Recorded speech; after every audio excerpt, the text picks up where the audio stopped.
کہ جو اللہ کو چھوڑ کر کے دوسروں کی پوجا کیا کرتے تھے، دوسروں کی عبادت کیا کرتے تھے، جن جن کی وہ عبادت کیا کرتے تھے وہ اپنے اپنے معبودوں کے پاس جمع ہو جاؤ۔ تو فرمایا کہ وہ لوگ اٹھیں گے، اپنے اپنے معبودوں کے پاس، اپنے اپنے بتوں کے پاس جمع ہو جائیں گے، اور پھر ان تمام کو ان کے معبودوں سمیت سوائے انبیاء اور اولیاء اور ملائکہ کے کہ جن لوگوں نے ان کی عبادت کی تھی، ان کے علاوہ باقی جو ان کے معبود ہوں گے، جو ان کے شیاطین ہوں گے، ان سمیت ان کو جہنم کے اندر ڈال دیا جائے گا۔ اور پھر اس کے بعد فرمایا کہ امتوں کا حساب شروع ہوگا، نبیوں اور امتوں کا۔ اللہ تبارک و تعالی حضرت نوح علیہ السلام سے یہ کہیں گے، یا نوح هل بلغت، اے نوح کیا تم نے میرا پیغام اپنی قوم تک، اپنی امت تک پہنچا دیا تھا؟ تو نوح علیہ السلام عرض کریں گے، نعم یا رب، اے اللہ میں نے تیرا پیغام پہنچا دیا تھا۔ پھر اللہ تبارک و تعالیٰ نوح علیہ السلام کی امت سے پوچھیں گے کہ کیا نوح علیہ السلام نے میرا پیغام تم تک پہنچایا تھا؟ تو وہ لوگ انکار کر دیں گے اور کہیں گے، ما جاءنا نذیر، اے اللہ ہمارے پاس تو کوئی آیا ہی نہیں۔ نوح علیہ السلام کہیں گے کہ میں نے 950 سال تک تمہیں تبلیغ کی اور اللہ کا پیغام تمہیں پہنچایا، رات دن تمہیں اللہ کی طرف بلاتا رہا، اور میں نے اس پیغام کے پہنچانے میں کوئی کسر نہیں چھوڑی۔ وہ کہیں گے ہم تو تمہیں جانتے ہی نہیں، تم کون ہو، ہمارے پاس تو کوئی بھی نہیں آیا۔ تو اللہ تبارک و تعالی پھر حضرت نوح علیہ السلام سے فرمائیں گے کہ اے نوح، کیا تمہارے پاس کوئی گواہ موجود ہے کہ جو اس بات کی گواہی دے کہ تم نے میرا پیغام ان لوگوں تک پہنچایا تھا؟ تو نوح علیہ السلام کہیں گے، فیقول محمد و امتہ، اے اللہ میرے گواہ محمد صلی اللہ علیہ وسلم ہے اور محمد صلی اللہ علیہ وسلم کی امت ہے۔ تو فرمایا کہ سرکار دو عالم صلی اللہ علیہ وسلم نے فَيُجَاءُ بِكُمْ فَتَشْهَدُونَ أَنَّهُ قَدْ بَلَّغَ، تمہیں پھر بلایا جائے گا اور تم پھر جا کر کے اس کی بات کی گواہی دو گے کہ نوح علیہ السلام نے اللہ کا پیغام ان کی امت تک پہنچا دیا تھا۔ اور فرمایا اسی لیے تمہیں اللہ نے امت وسط بنایا ہے، وَكَذَلِكَ جَعَلْنَاكُمْ أُمَّةً وَسَطًا لِتَكُونُوا شُهَدَاءَ عَلَى النَّاسِ وَيَكُونَ الرَّسُولُ عَلَيْكُمْ شَهِيدًا، کہ تم ایک معتدل امت ہو، امت وسط ہو، اور اس لیے اللہ نے تمہیں امت وسط بنایا ہے، لِتَكُونُوا شُهَدَاءَ عَلَى النَّاسِ، تاکہ تم لوگوں کے اوپر گواہ بنو اور رسول تمہارے اوپر گواہ بنے۔ تو امت محمدیہ کے لوگ اس بات کی شہادت اور گواہی دیں گے کہ یہ اللہ نوح علیہ السلام نے تیرا پیغام پہنچایا ہی نہیں بلکہ پیغام پہنچانے کا حق ادا کیا۔ تو وہ اعتراض کریں گے کہ یہ لوگ کس طرح سے گواہی دے سکتے ہیں جبکہ یہ اس زمانے کے اندر موجود ہی نہیں تھے۔ تو اللہ تبارک و تعالیٰ فرمائیں گے تم کس طرح سے گواہی دے سکتے ہو، تم تو اس زمانے میں موجود نہیں تھے۔ تو یہ کہیں گے کہ اے اللہ ہمارے پاس تیرا پیغام آیا تھا، تیرا کلام آیا تھا، اور تیرے نبی نے ہمیں بتایا تھا، اور تو نے اپنے کلام کے اندر اس بات کا ذکر کیا تھا کہ نوح علیہ السلام نے 950 سال تک تبلیغ کی۔ تو ہم اس بنا کے اوپر اپنے نبی کے اوپر ایمان رکھتے ہوئے، تیرے کلام پہ ایمان رکھتے ہوئے شہادت دیتے ہیں، اور پھر سرکار دو عالم صلی اللہ علیہ وسلم اس کے اوپر گواہی دیں گے کہ میری امت نے جو کچھ کہا اور جو گواہی دی یہ سچ فرمایا، انہوں نے سچ کہا۔ تو اس طریقے سے فرمایا ان کے اوپر اتمام حجت ہوگا، اور پھر آخر کار وہ لوگ مان جائیں گے، اپنے جرم کا اقرار کر لیں گے۔ اسی طریقے سے باقی امتیں جو ہوں گی وہ بھی پہلے انکار کریں گی، قوم عاد، قوم سمود، قوم لوط، قوم شعیب، سب کے سب قوم موسیٰ، عیسیٰ انکار کریں گے، اور پھر بالآخر یہ امت گواہی دے گی اور رسول اس کے اوپر گواہی دیں گے، اور پھر بالآخر وہ اس بات کا اقرار کریں گے اور اپنے جرم کا اقرار کر لیں گے۔ اور فرمایا کہ پھر اس کے بعد اللہ تبارک و تعالیٰ اس امت کا حساب شروع فرمائیں گے۔ جو ایمان والے ہوں گے، مومنین ہوں گے، ایمان والوں کا حساب شروع ہوگا، اور یہ حساب جو شروع ہوگا تو یہ سب سے پہلے فرائض سے شروع ہوگا، اور فرائض میں سب سے پہلا جو سوال کیا جائے گا، اول ما یحاسب بہ العبد یوم القیامۃ الصلاۃ، وہ نماز کے بارے میں ہوگا۔ اور اگر نماز انسان کی صحیح نکل آئی تو فرمایا کہ باقی اعمال بھی صحیح نکلیں گے، اگر نماز ہی صحیح نہ نکلی تو باقی اعمال بھی صحیح نہیں نکلیں گے۔ اسی طریقے سے جتنے فرائض ہیں ہر ایک فرض کے بارے میں سوال کیا جائے گا، پوچھا جائے گا۔ اور پھر فرمایا کہ جو بادشاہ ہوں گے ان سے رعایا کے متعلق پوچھا جائے گا، بیوی ہے اس سے خاوند کے مال اور اسباب کے بارے میں اور اس کی عزت کے بارے میں، حرمت کے بارے میں پوچھا جائے گا، خاوند سے اولاد اور بیوی کے بارے میں پوچھا جائے گا کہ تم نے ان کو دین سکھلایا اور ان کو اپنی اولاد کی تم نے تربیت کی یا نہیں کی۔ تو فرمایا کہ اس طریقے سے اللہ تبارک و تعالیٰ حساب لیں گے۔ اور پھر جو اللہ نے انسانوں کو دنیا کے اندر انعامات سے نوازا ہے، تو ثم لتسألن یومئذ عن النعیم، ان نعمتوں کے بارے میں پوچھا جائے گا کہ بندو ہم نے تمہیں یہ نعمتیں دی تھیں، تم نے ان نعمتوں کا کیا شکریہ ادا کیا۔ اور اسی طریقے سے اللہ نے انسان کو جتنے اعضاء دیے ہیں ان اعضاء کے بارے میں بھی پوچھا جائے گا اور سوال کیا جائے گا، اور پوچھا جائے گا کہ تم نے آنکھ سے کیا دیکھا، کان سے کیا سنا، زبان سے کیا بولا، ہاتھ سے کیا پکڑا، پاؤں سے کس طرف چلے۔ تو یہ جتنے بھی اعضاء اللہ تبارک و تعالیٰ نے دیے ہیں، فرمایا کہ ان کے بارے میں بھی سوال ہوگا، اور فرمایا کہ عمر کے بارے میں بھی سوال ہوگا، جوانی کے بارے میں بھی سوال ہوگا۔ لا تزول قدم ابن آدم حتى يسأل عن خمس، عن عمره فيما أفنى، وعن شبابه فيما أبلى، وعن ماله من أين اكتسبه وفيما أنفقه، وماذا عمل فيما علم۔ جس وقت تک فرمایا کہ یہ 5 سوال ہیں، ان کے جواب نہیں مل جائیں گے اس وقت تک کوئی آدمی اپنی جگہ سے ہل نہیں سکے گا۔ عن عمره، اے اللہ پوچھیں گے کہ ہم نے تمہیں عمر دی تھی، تم نے اس عمر کو کہاں پہ فنا کیا۔ وعن شبابی فیما ابلا، جوانی دی تھی، جوانی کو کہاں پہ خرچ کیا۔ مال کے بارے میں پوچھا جائے گا، من این اکتسبہ، کہاں سے کمایا، کن راستوں سے کمایا، جائز کمایا، ناجائز کمایا، حرام کا تھا، حلال کا تھا، وفیما انفقہ، کہاں خرچ کیا، جائز راستوں میں خرچ کیا، ناجائز راستوں میں خرچ کیا، اور پھر تمہیں جو علم دیا تھا اس علم کے اوپر تم نے کیا عمل کیا۔ تو فرمایا ان تمام چیزوں کے بارے میں اللہ تبارک و تعالیٰ کی طرف سے سوال کیا جائے گا، پوچھا جائے گا۔ اور فرمایا کہ ما منکم من احد الا سیکلمہ ربہ، تم میں سے کوئی ایسا نہیں ہوگا کہ جس سے براہ راست رب بات نہ کریں۔ اللہ تبارک و تعالیٰ اس دن سب سے براہ راست خطاب فرمائیں گے۔ لیس بینہ و بینہ ترجمان، اس بندے کے درمیان میں اور اللہ تبارک و تعالیٰ کے درمیان میں کوئی ترجمان نہیں ہوگا، اور اسی طریقے سے اللہ کے درمیان میں اور بندے کے درمیان میں کوئی حجاب بھی نہیں ہوگا کہ بندہ اپنے رب کو دیکھ نہ سکے۔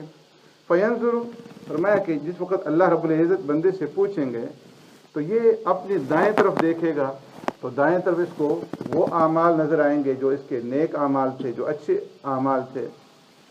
پھر یہ بندہ بائیں طرف دیکھے گا تو بائیں طرف اس کے وہ اعمال نظر آئیں گے جو کہ برے اعمال تھے۔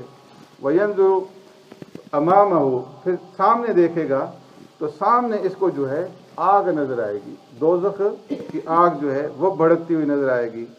تو سرکار دو عالم صلی اللہ علیہ وسلم نے ارشاد فرمایا، تلقاء وجہ فاتقوا النار ولو بشق تمرۃ، اے لوگو جہنم کی آگ سے اپنے آپ کو بچاؤ، چاہے ایک کھجور ہی کے ذریعے سے کیوں نہ ہو، یعنی ایک کھجور ہی صدقہ کر کے اس کے ذریعے سے تم اپنے آپ کو جہنم کی آگ سے کیوں نہ بچا سکو۔ یا فرمایا ولو بشق تمرۃ سے مراد یہ ہے کہ اگر تم نے کسی کے اوپر ایک کھجور کے برابر بھی ظلم کیا ہوگا تو اس ظلم کا بھی تمہیں جواب دینا ہوگا۔ تو اس لیے ایک کھجور کے برابر بھی کسی کے اوپر ظلم نہ کرو، اور اس طریقے سے اپنے آپ کو جہنم کی آگ سے بچاؤ۔ سبحانک اللہم وبحمدک، نشہد ان لا الہ الا انت، نستغفرک۔ الحمدللہ رب العالمین والعاقبۃ للمتقین، والصلاۃ والسلام علی خیر خلقہ محمد وعلی آلہ واصحابہ اجمعین۔ ربنا ظلمنا انفسنا وان لم تغفر لنا وترحمنا لنکونن من الخاسرین۔ ربنا واعف عنا واغفر لنا وارحمنا انت مولانا فانصرنا على القوم الكافرين۔ اللهم حاسبنا حسابا يسيرا، اللهم حاسبنا حسابا يسيرا، اللهم حاسبنا حسابا يسيرا، اللهم إنا نعوذ بك من الشقاق والنفاق وسوء الأخلاق، اللهم إنا نسألك العفو والعافية والمعافاة الدائمة في الدنيا والآخرة والفوز بالجنة والنجاة من النار۔